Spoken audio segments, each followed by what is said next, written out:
Hi, this is the S-Man, and I'm recording the commentary for Scooby-Doo and the Toon Tour Mystery Plan B, my most ambitious project so far. This opening was originally not in the movie. I wanted to keep Townsville and the Powerpuff Girls initially a secret until the gang set them up at the malt shop. I had also considered an opening where Mojo would monologue about his greatest plan yet, but I decided it would be more fun to keep the mystery as vague as possible. And once all the clues came together, then it all made sense. Here's your food. Enjoy. Oh boy, after you, hero. And right away, one of the big changes of this movie from the original is that the mouths are now animated, and I feel that certainly adds a lot more life to these characters. The only difference is that you now have an excuse. Sorry for the wait, guys. It's no issue with us, Fred. Really, we're enough with the flattery, sockhead, and start passing. I purposely decided to set it up so that you see the Mystery Inc. gang first before showing all the other characters. You weren't kidding about the gravy, huh? You'd be surprised with what Ed would kid about. Whoa, don't get any gravy in my dress. When writing these interactions, I would base this off as much official material as possible. The various Cartoon Network bumpers were a big inspiration for this. You helped us overcome the monster epidemic. It's the least we can do.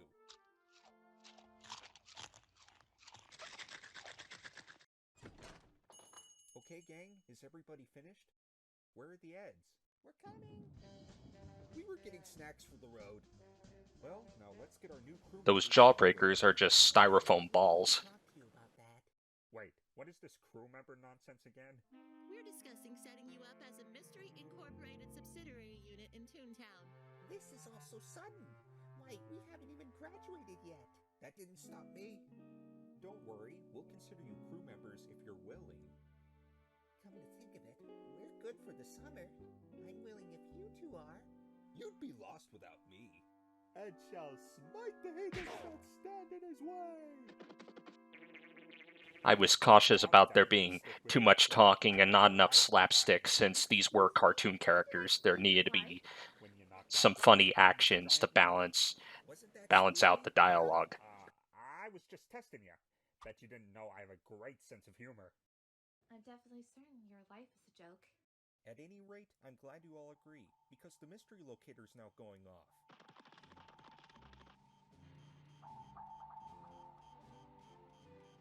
Wow, we've got a case in the city of Townsville.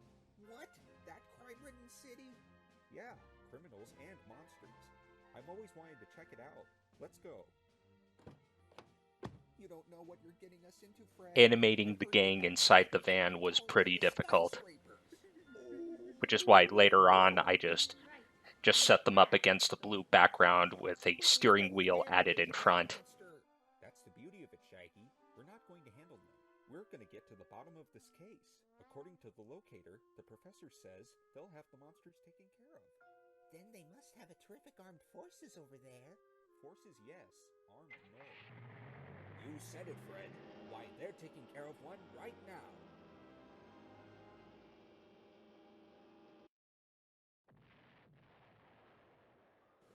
This is footage from the Powerpuff Girls movie. And this monster is obviously a Metroid.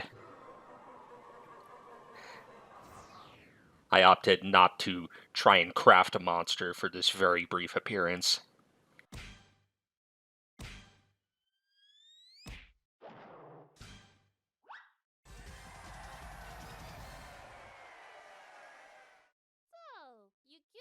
And here are the Powerpuff Girls. I had wanted to use them in the first movie, but my thought was that they could easily take out the whole monster raid by themselves, and that would have been difficult to make everybody useful. Blossom is voiced by Thea Salone, Bubbles is voiced by Elliot Skywalker, and Buttercup is voiced by my sister. this flight through Townsville was a last-minute addition.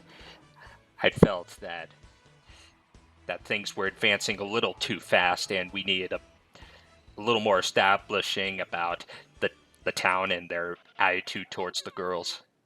Ah, girls. How quick did he give up this time? 7 seconds, all by myself. Don't worry. The figure I used for the professor is kind of appears shorter than the girls, and he has this huge pink base, which I constantly had to cover up with the floor color. What kind of problem? Well, you see, Townsville is currently running low on shipments of certain commodities. Anything to help suspend the disbelief that these are toys. Yes, it does, Bubbles. The mayor's concerned that someone is stealing the chemicals for evil purposes. Don't worry, we're on it. Not so fast. We don't know who's responsible. I'm working with the mayor and his team to identify the suspect. We're also I made sure they never went too long without flying, then you can kick their butt. which was Who are you guys? difficult to film Can you believe this? because The sleuths because I would have to film the girls separately from the background and then composite them in later, I've heard of them. Didn't they fight off those and make sure to add shadows where necessary. declared them heroes. Well, what kind of powers do they have that we don't? Actually, they don't have powers. What? Professor? Are we out of a job? The idea of the girls being hostile towards the gang for the about a lack of powers, I thought would be a great setup for this movie, and that was the main drive in developing this. Hello? Yes? Really? I'll be right over. Hello, Mr. Mayor? They've informed me of a new lead. I would do little cutaways during these conversations to make sure that nothing stood still. Professor? Apparently, the government wants me to check out a possible lead that's somewhere out of town. It'll probably take a few days. But what about the sleuths? The mayor will get them up to speed. I'll make sure they check on you every so often. Now promise me you'll be on your best behavior. Yes, Professor. You two The issue with Buttercup was that her figure always looked to the right, and so I had to constantly overlay eyes that would look forward. Could those guys really replace us? Now, Bubbles, the professor said they couldn't. Yeah, but he also said that they fought a ton of monsters without powers. The voices were all recorded separately, For all of this. and trying to make them all come together was a little bit of a challenge. I mean, everybody could be blowing this out. This scene was really the first time I just edited together voices that weren't mine, And they'll disappear. and that felt a little bit like a step up as just focusing on being a filmmaker rather than the primary voice actor in this case. How about this? When they get here, we'll test them and see if The they're- fun of doing a story with the Powerpuff Girls is their unique personalities, and that while they're superheroes, they're still little kids, and so they're prone to making foolish ideas. Be serious. Okay, we'll go easy on them. Now, if you'll excuse me, I must study for my algebra test. Yes, Mayor? Right, we're on it. Come on, girls. 2 more monsters downtown. I incorporated motion blur whenever I could to make it look like not everything was just a freeze frame, and that there was clear motion involved. Are you joking? I will not buy that you can make little girls out of simple ingredients. The song playing on the gang's radio is Incense and Peppermint, which I thought would be fitting given how Scooby-Doo started in the 1960s. Like, you guys have great taste. Of course, Shaggy and Scooby needed to try out Jawbreakers.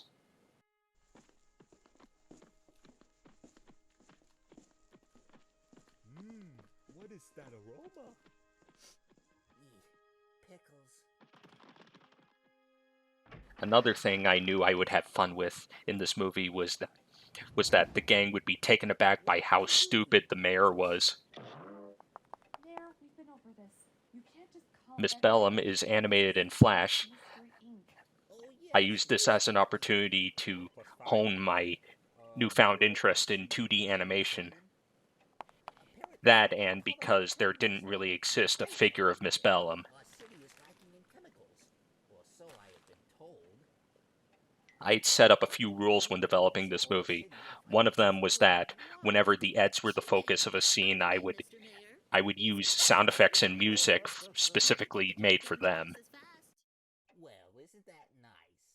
Now, we'll get you situated at the home of our beloved Powerpuff Girls.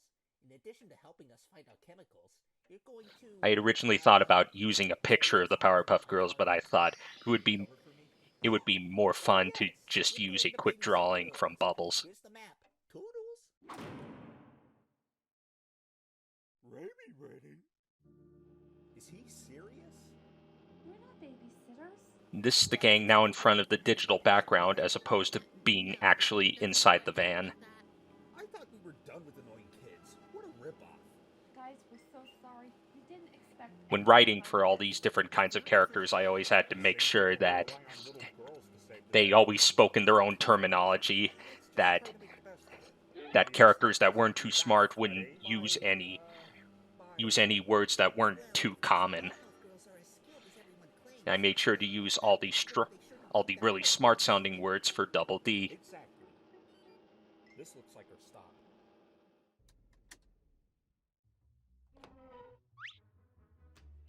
Whoa, Scoob. Talk about hip to be square. Nice little acknowledgement about the aesthetic of the Powerpuff Girls show. As you just saw, Buttercup was playing Nintendo 64, and the game was the Zelda parody from the episode Child Fearing.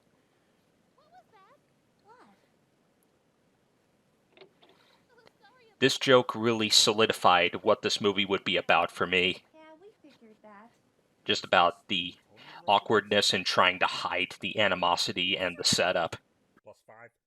Why, yes, we are. Hi, Mr. Ink. I'm Blossom. Buttercup. And we're the Powerpuff Girls. It's an honor to meet you. The feeling's mutual. It was important to set up that the girls didn't have ill intentions from the beginning, and that they would only strike back if they thought at all that they were being undermined. They are our new recruits from Toontown. Johnny, Ed with 2 Ds, Eddie, and Courage. One idea I knew I had from the beginning was that Bubbles was going to be hugely affectionate to Courage. What can we do for you? We came to Townsville to find the source of the missing chemicals, and we were asked to assist you. Assist us? Yeah, assist you with making sure you're doing fine. I would make sure as much as possible to have various characters reacting differently Oh, that's not what we're to certain quotes, to make each character as unique as possible. Oh, look at the time, girls. It's time we hit the hay. Thank you for checking on us. See you tomorrow. Looks like that's it for today, gang. Let's prepare ourselves for tomorrow's hunt for clues. Double D is wearing Eddie's watch that I always assumed that he gifted to him as a last-minute birthday present. Those parents, Double D.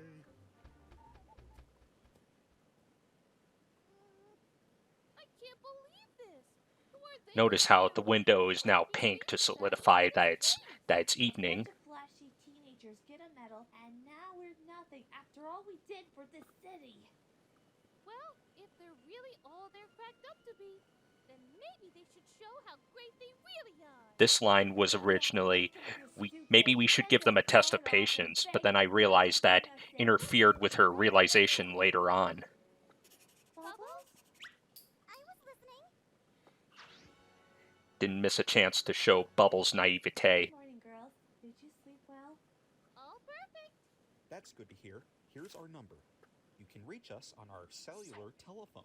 Of course, Come the back in the the evening to gang make sure everything's good. are out of touch about what they call a cell phone. Just like you did in Toontown. Aw, like we'll do it for you, you little sweeties. Those eyes trailing to the side was one of my favorite effects. Clear on the plan? I hope they like our citizens. So where's this clue? Of course, the first part of the plan was to not say anything about how stupid their civilians were, which would drive the gang crazy. Our first stop today is the chemical plant. We've estimated that the suspicious activity may have started around the 10th. As opposed to using action figures from other toy lines, I opted to use 2D characters with Hanna-Barbera designs to act as the civilians. Actually, it's because we don't have anyone. This guy, as well as several other extras, are voiced by PVC Fan 26. He was an avid fan of the first movie, and he expressed interest in lending a voice to this movie, and so I cast him as several extras. And of course, I'm reprising the roles of most of the main characters.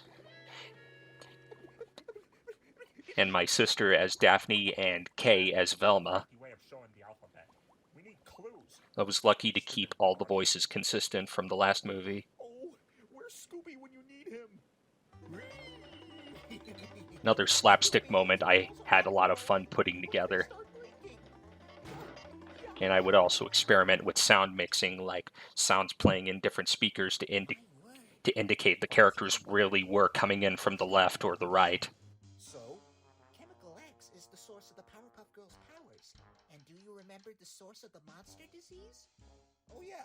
One thing I had to make sure was that the others were capable of finding clues to make it clear that they weren't just tag-alongs, that they were actually capable of doing their task.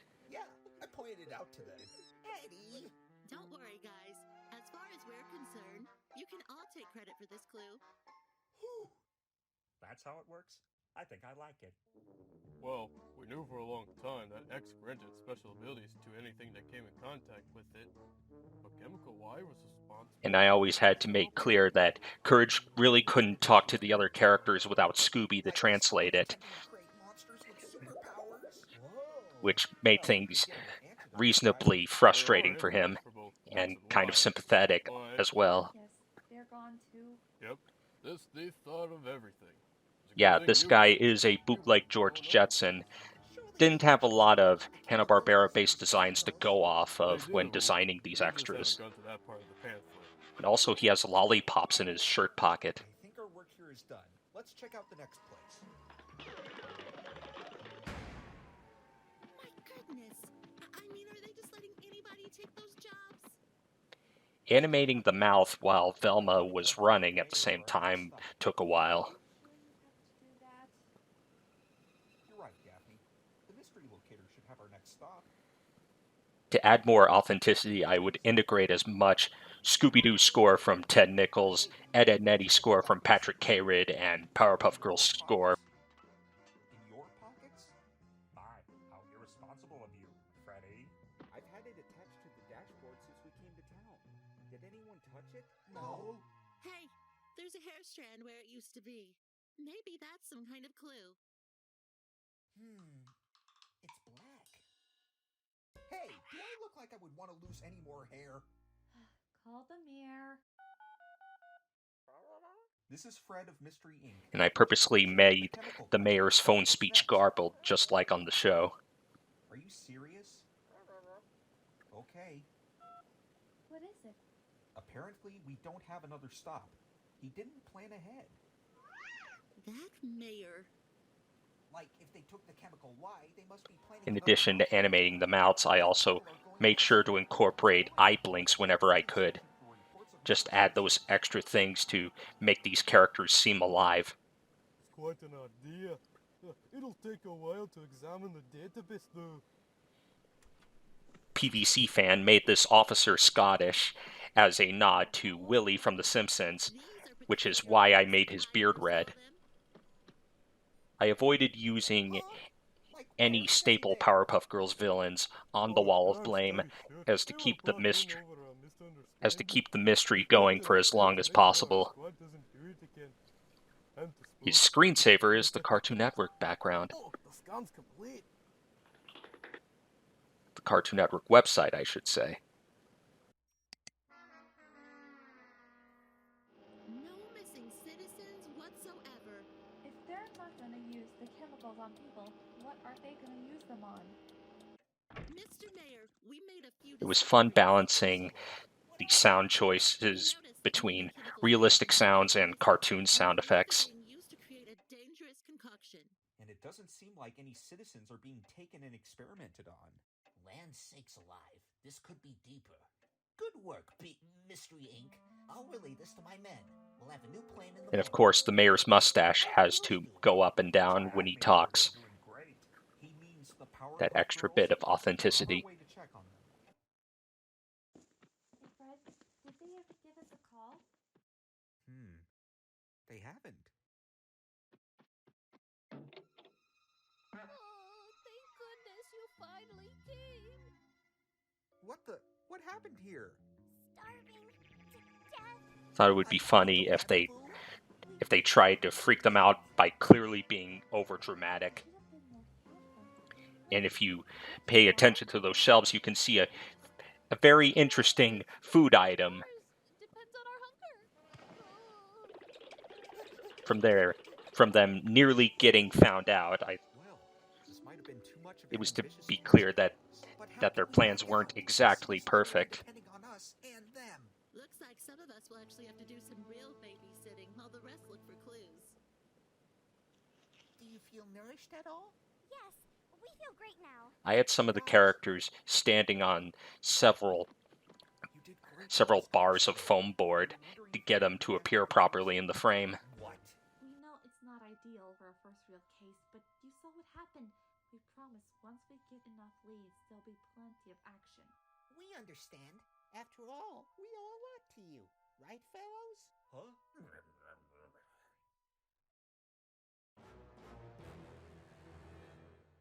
Remember that you have our number in case of an emergency. I almost wanted to make their eyebrows go down when they looked at each other, but I worried that made them look too evil. Well, if we know what we're doing, it shouldn't be a problem. Yeah, how hard could it be? They're kids. Kids are stupid. Little nod to Home Alone right there. Someone's early. It's not like we had a choice. You'll have to excuse him. He's not used to this type of job. Oh, we understand. Don't worry, we'll go easy on I was always big on the idea of Ed, Edd n Eddy and the Powerpuff Girls having some kind of rivalry. That was another inspiration for this movie. The Townsville factory is based on the Acme factory from Who Framed Roger Rabbit. Oh, Mystery Inc. Thank goodness. It would seem This guy, I based his voice off of various squeaky voices that Frank Welker would do, and I made him pointy to indicate that he wasn't too bright. Leaving our new members behind was a bad idea. Okay, Shaggy. If we're gonna get through this, everyone's gotta be committed. You ready, gang? You two. When laying these mouths into the scene, I always had to make sure that they were following the characters every time they moved slightly, so they didn't just look pasted on. How about this? For every square mile of machinery you sniff out, you get a Scooby snack. I like the idea of setting up the Scoopy snacks like they were spinach for Popeye. Sometimes I wonder what exactly are in those things. Search me.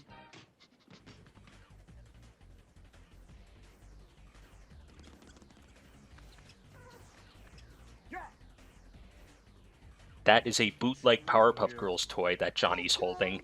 What's the magic word? Please. There is no magic word. How to catch fast creatures. And of course, I had to reference Courage's computer expertise.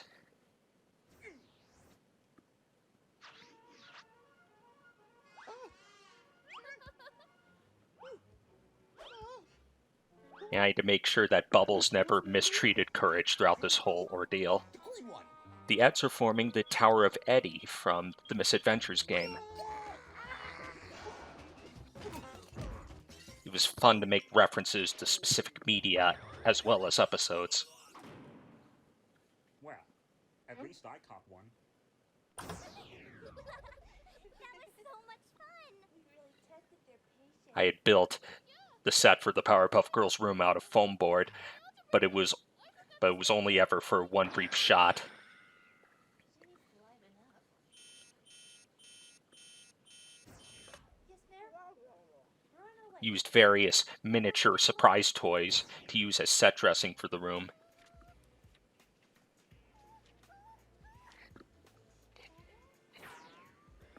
When they're looking down, the back of the couch was actually laying down so that I could easily set up a looking down frame without actually having to film it as such, because it would have been difficult. And I also liked setting up that Blossom has a huge fear of failure, which is why she's so all over the test. Halfway done already. But what good is that if we haven't found any clues? There's gotta be a clue soon. I'm gonna call the others. Daphne, did I give you the cell phone? No, I saw you bring it along. Yeah, but I The put it in sets my were a pocket mixture at home. of foam board and digital backgrounds that I would just make myself. Long tunnel, maybe? Whatever. As long as those scrap That table is actually a roll of duct tape covered in fabric. Their heads are round like candy. Let's abandon that thought, Ed. Nice little setup to how Blossom ends up in Ed's pocket. Hey, the redhead's still here? And she's conked out. Rapidly flying around the house for 20 minutes will do that. You notice how her bow twitches like an animal's ear. I really think that would be worth it. That technically shouldn't be possible, but I couldn't resist. Hey, I'm Eddie, your handsome host. The idea of the Ed's pranking a sleeping Blossom comes from an old animation I made over 10 years ago. Wake up scare.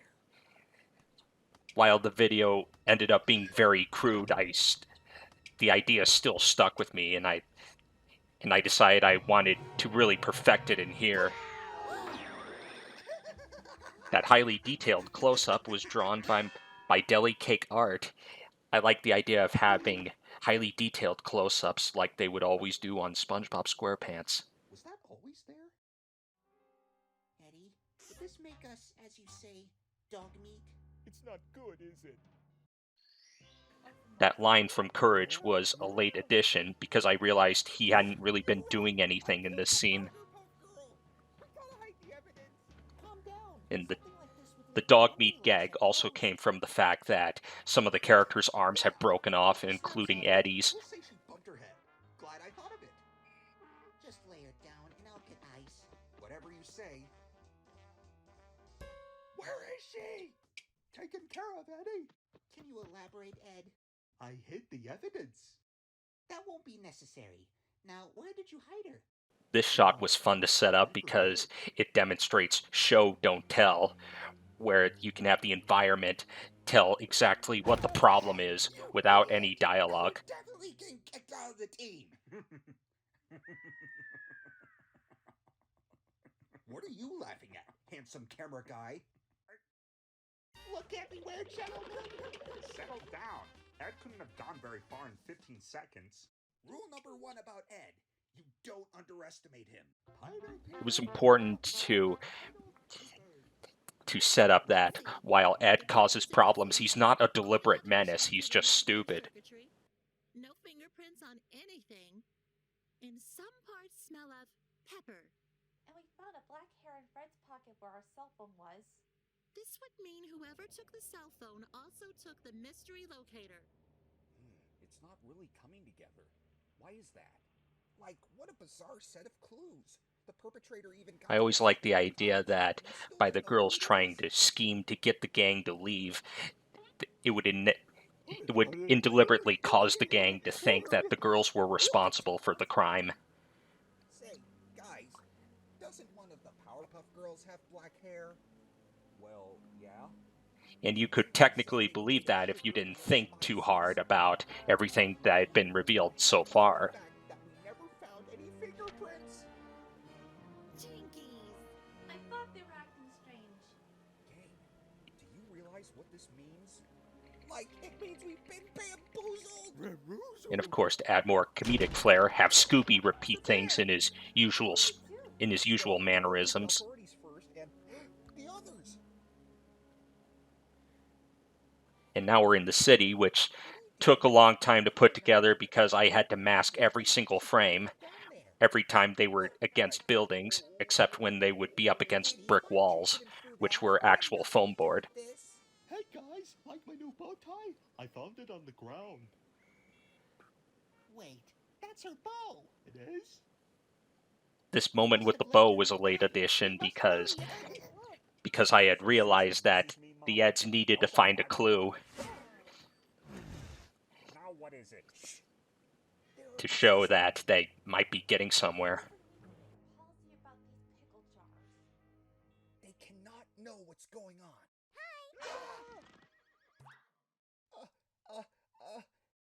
How did you find us here? Super strong hearing. So what is the going on that's going on?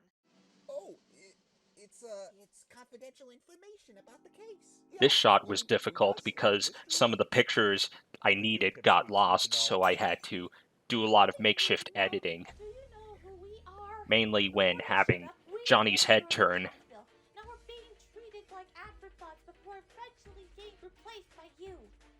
Hold it. Who's been saying we were going to replace you? Do you remember, Buttercup? I guess that was a hunch we had. Girls, you're the ones with the powers. We're mere sleuths in training. If anything, we're humbled to be in your presence. Yes, for those who thought themselves will be bumblebees.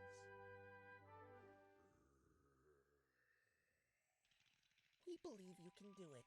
Go on, do your job. Hurry! We have minutes to find her! I would have thought that Blossom would have taken a break from studying by now. This way, Bubbles.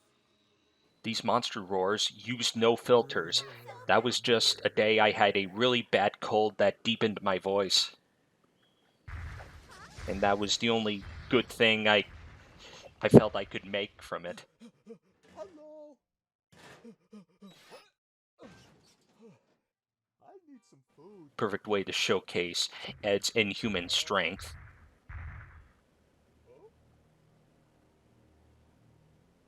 This robot is actually not that much bigger than the figures, so they always had to be filmed separately. Where are the girls? That is a Dexter's Laboratory robot. Slingshot and my elbow those stink bombs.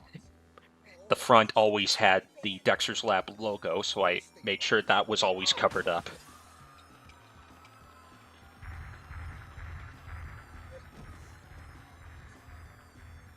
This plays on one of my favorite cliches where a character wants to avoid something but then ends up falling into another trap. Calm down, you freaky dog. You're safe now. This was based on a deleted line from Emperor's New Groove that was originally, "Don't worry, Your Highness, you're safe now." Then they get into a scrape and he says, "Or not." For this instance, I used another Blossom figure that I touched up to look more dirty and roughed up because Ed's not the most hygienic person around, and you especially don't want to be anywhere near his jacket pocket. That taxi was much shorter than the gang, so that took some time to figure out how I was going to set up that scene. And of course, we got to have Courage shape-shifting while trying to explain everything. Oh, Scooby! Help! Help! And here is Mojo Jojo. The door is actually an abstract design of his face. You is my luck. Huh? Oh, I see you've taken interest in my exterior. Congratulations. I was proud of that line. End of your mystery and your dumb luck. Mojo, Jojo! You leave him alone. Mojo was fun for me to voice because he's so loud and over-exemplifies everything. Mojo's business would lead to your downfall. Look, the girls are fighting the robot. And it's being controlled by a monkey with gloves. Huh. We were way off about them being responsible. Like, since when does anyone take me seriously? When doing the sound design on this scene, I thought as their powers depleted, the punches should should sound more and more pathetic. Enjoy your downfall, girls. Why are we falling? What are you doing? I'm trying to punch you. I think our powers are fading. And surprisingly, not surprisingly, Buttercup would try to see if her powers still worked by testing it on Bubbles. But don't worry, all the Chemical X and newly found Chemical Y are safe within the structure of my robot.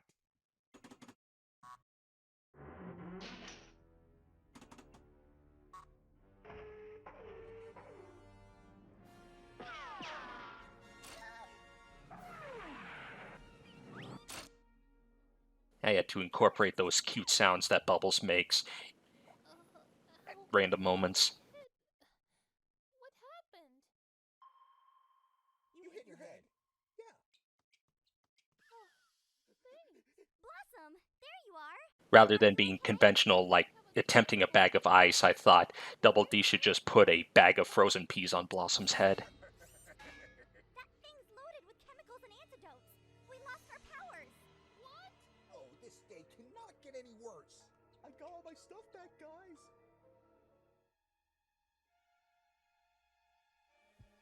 All the things Ed was holding had to be composited later because it would be difficult for him to carry all those without him falling over. That bit with Johnny was another example of a character avoiding one problem and then falling into another.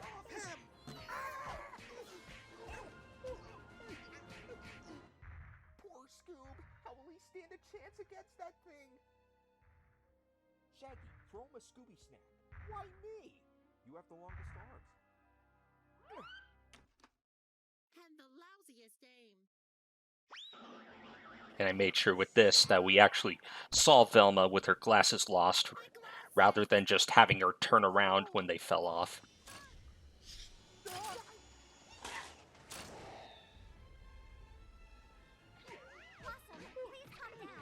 When having Bubbles try to break up the fight, I had trouble figuring out what exactly she should do since she lost her powers at this point. But I thought of another non-conventional way, which was just to splash water on her. With them, but we're all in real danger. We could use your powers right now. You're right. Sarah got pink eye. This was a late addition because I couldn't resist the idea that Ed would mistake Blossom for Sarah. Today is a good day to be Mojo Jojo. Hey, Mojo. Haven't you forgotten someone? I always miss one, no matter. What the? I had a lot of fun setting up this whole action sequence because there was so much going on, and to make sure that it all flowed together, all the while make sure that the intensity kept building. Here you can see the arms growing back like the heads on the Hydra.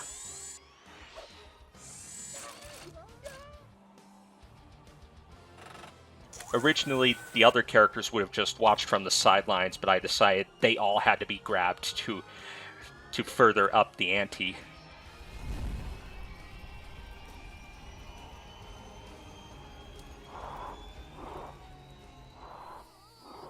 And another favorite cliche, which is where you think it's going to turn out all right, but then something happens to throw it off, and now, once it seems everything is ruined, the audience is back to wondering, what now? All the Powerpuff Girls, as well as these meddling kids. All that these kids did was buy you time. You delayed the inevitable. And I played a little more into Blossom's fear of failure, immediately followed by a cruel irony that leads to Mojo's defeat. But don't take my word for it. Ask your so-called hero. What? This was another scene that was hard to put together, but I knew was essential.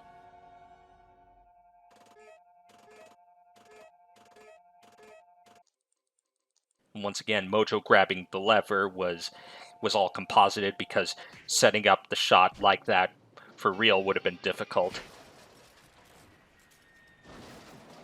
Masking the robot took a long time. I don't know why I didn't immediately say that at the beginning when the robot first came out, but I think I just blocked it. Cut it, Mojo. We won't beat you. Yeah, we'll leave that to them. I made sure that the girls left Mojo to the gang to solidify their trust in them.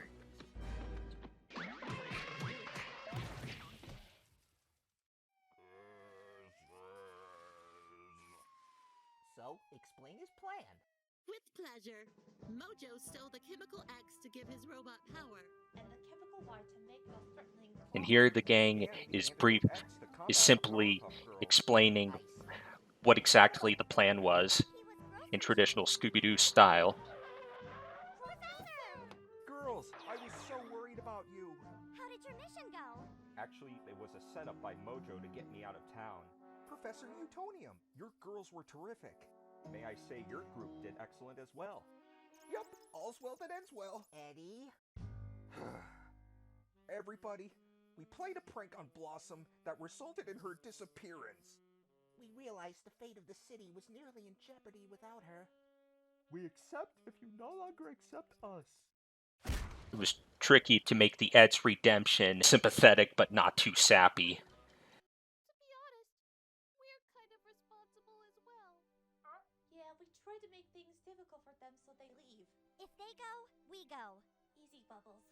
And to show that the Powerpuff Girls also inadvertently made things difficult. As much as I wouldn't excuse that, you all still put in the effort to make things right. What do you kids think? I think the Eds have a gift for the girls. And I thought a fun thing for the scene was to deliberately remix Ed, Edd n Eddy music to sound like the Powerpuff Girls theme. This will go great with the girls' mugshots. Mayor, oh, forget it. It's just how he is. I would take it as a compliment. That's my sister voicing Miss Bellum. And Johnny's wearing sunglasses, so he's not affected by the flash. The mechanic is Big Billy Sr. Thought it would be funny if he was just slightly cleaner and he got his act together. Now for the fateful question. Ed, Courage, Johnny, you all did really well. Do you want to stay with the group? Yes. Yeah. I'm coming around to these thrill rides. Is Daphne staying? Oh my gosh. Hey guys, do you think we have, like... There were several gestures where I had to cut up characters' limbs digitally to make poses that were kind of impossible to just do with the figure by themselves, which I used particularly for Daphne putting her hands on her head. Is there pay involved? Don't push your luck. Like, here come the paparazzi. And one more cruel reminder that Townsville is full of idiots. That's it. I can't take this city anymore. Maybe we need a break. Well, girls, it's been a wild ride, but we gotta go. If it helps, we'll plan to come visit. I really wanted a happy ending to indicate that these characters didn't hold any ill will against each other after all that had happened. And also to add the revelation that, to remind the audience that Bubbles can talk to animals. So she would be able to understand Courage without Scooby's translation.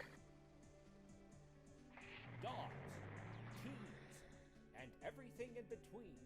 These were the ingredients chosen to create the perfect storm. I also had Velma laughing at Johnny's quirk to indicate that something may be happening.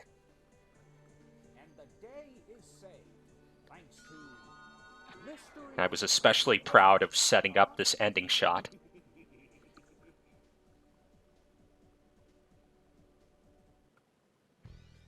This film was roughly 3 years of development. Probably took a little too longer than most would deal with. But I wanted to be sure that I never tried to force anything while developing it. and make sure that my passion was apparent throughout the whole thing. And for the last thing I'll say, for the post-credits scene, I had decided that rather than tease Buttercup with Eustace's mask, that she would just tease her with a drawing of a cute spider, which was inspired by a colleague I knew that had arachnophobia that was so bad that he wouldn't even look at a cartoon of Lucas the spider. And also to guarantee Blossom had the last laugh after everything she had been through.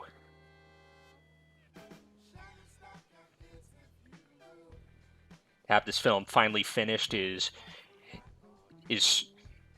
extremely satisfying, and I personally want to thank all the voice actors that probably had to wait too long to see how this film would turn out, as well as my friends and family who I would always talk to about this movie. I think this will be hard to beat, but I still think it turned out really good. Yeah. This is the S-Man, and I will see you in the next project.